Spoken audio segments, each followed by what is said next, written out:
Okay, what is up there YouTube? This is J-Man Time, and today I have a video on top 5 Japanese tanks that were badly needed in World War II in 1942, in which Japan could even possibly come close to defeating the US, the Brits, and later the Soviets in the Second World War. Keep in mind, during the Second World War, the Japanese really didn't have that many tanks.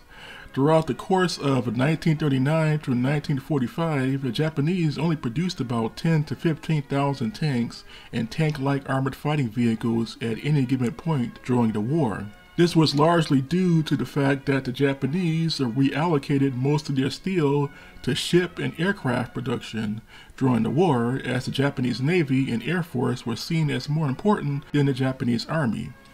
As a result, the average Japanese army unit or division lacked tanks, or in some cases the tanks they had were too outdated. Another problem was that most of the Japanese tanks were designed in the 1920s and 30s and were seriously outdated by the time Japan had went to war with the US and Great Britain in 1940-1941. So here are some tanks that could have been useful in the Second World War. Keep in mind, this list is not only for Japanese tanks that were used against the US and British forces, but also Japanese tanks that could have been useful in China, as China was also the largest battlefield, actually, that the Japanese were fighting on. And the Chinese themselves also lacked tanks, but the Japanese were bogged down in China due to the lack of tanks, or in some cases due to the lack of heavy or medium tanks.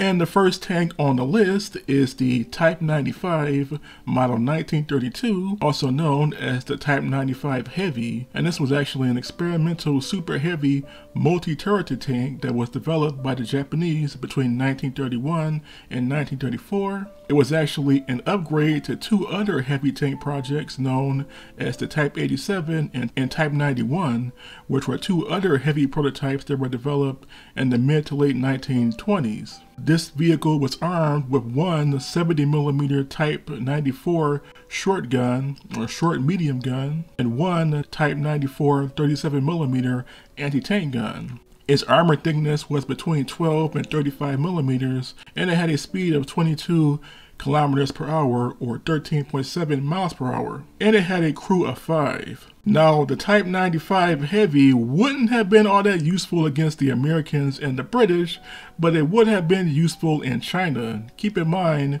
during the Japanese offensive in China, the Imperial Japanese Army kept running into Chinese fortified cities, and these cities were pretty much giant fortresses that the Japanese Army had to push through.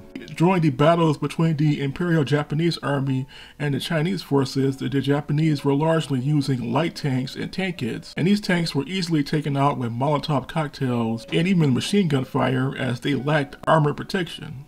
Most Japanese tank kits only had an armor thickness of about 6 to 12 millimeters, whereas this tank had 35 millimeters of armor, and most of the light tanks and tank kits were only armed with machine guns, whereas this tank here was armed with a 70mm gun. This tank could have been used as a heavy breakthrough tank, like many of the early Soviet-era super tanks that were used on the Eastern Front in the Second World War, for example the T-28, or later the KV-1 and KV-2 series of heavy tanks, which all were useful during the battles between the Soviet forces and the Germans between 1941 and 1943. So if the Japanese had a heavy tank like this in China, they could have been able to break through many of the Chinese fortified cities, as the Chinese lacked anti-tank guns and tanks of their own to combat Japanese tanks, and most of the Japanese tanks were mostly tankettes, only some of their light and medium tanks being deployed to China.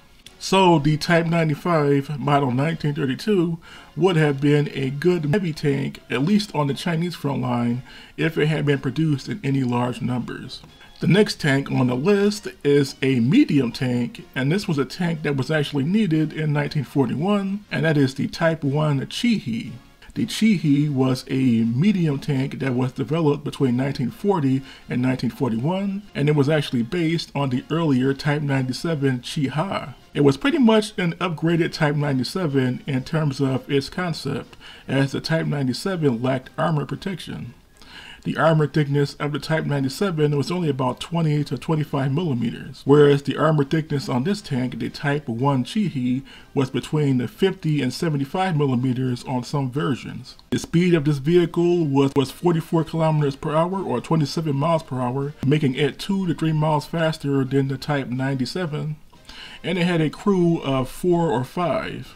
This tank concept was developed in 1940, with the first prototype being built in 1941, but unfortunately the Japanese reallocated most of their steel to the construction of warships, and as a result the Type 1 Chihi project was pushed back all the way until 1943. By 1943, it was basically too late for the Imperial Japanese forces to produce any large numbers of tanks, as they were now in a full-blown war with the United States and had to focus on ship production in order to keep up with their losses at sea against the U.S. forces.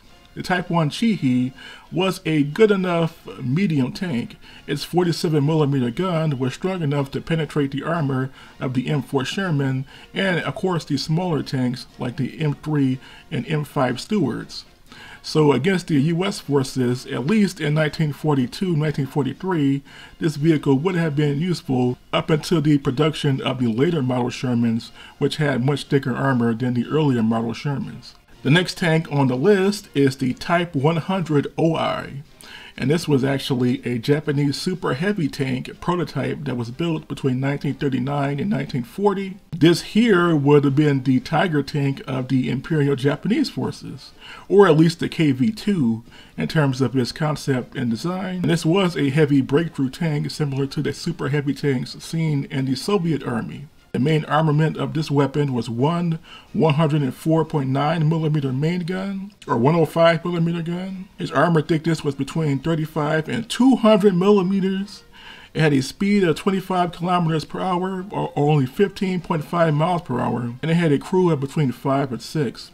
Only one prototype of the Type 100 OI was produced in 1940, and this tank pretty much disappeared. The single prototype was deployed in China during the Soviet invasion of China in 1945, later on towards the end of the war, and the Soviets, or it is theorized that the Soviets might have destroyed this tank, or the vehicle might have been abandoned and was simply sold for scrap after the war. But if the Japanese had put the Type 100 OI into production in, say, 1941, they could have at least produced a few hundred of these tanks if they wanted to, and these vehicles would have been very useful, especially in China and against the US and British forces when it came to the island hopping campaign, as most American and British tanks were pretty much either Sherman derivatives or older model British tanks that were pretty much obsolete. But unfortunately, the Japanese only built one prototype, and the prototype was later destroyed or abandoned in China and was most likely scrapped at the end of World War II. The next tank on the list is actually one of my favorite Japanese concept tanks, and that is the Type 1 Honsencha One. And this was an experimental or limited production self-propelled tank destroyer that was built in May or June of 1941. This here was built on the Type 97 chassis, and it was rebuilt into a self-propelled tank destroyer similarly to what the Italians would have in their Semiventi style tank destroyers that were used by the Italians later on between 1942 and 1943. The main armament was one 75mm Type 90 field gun being used as both an anti-tank weapon and an anti-infantry weapon.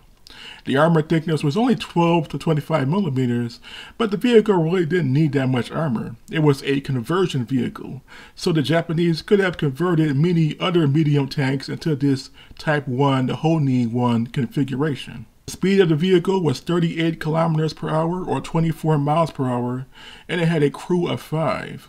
Now, only a small number of about 50 to 54 of these were ever produced, but production didn't really begin until early to mid-1942, and this is because the Japanese, again, reallocated most of their steel to their warship and aircraft production. So as a result, this project was only produced in very small numbers.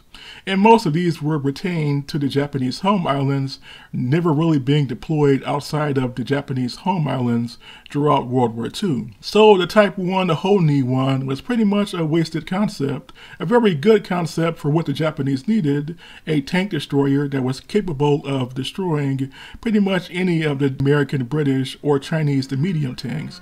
And keep in mind, the Chinese mostly only had Vickers light tanks, really.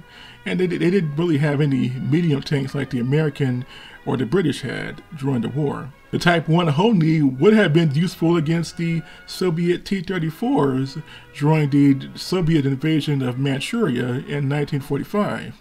And then there is number one. And number one is the medium tank the Japanese actually needed throughout World War II. And that is the Type 1 One or Honsencha One from 1941.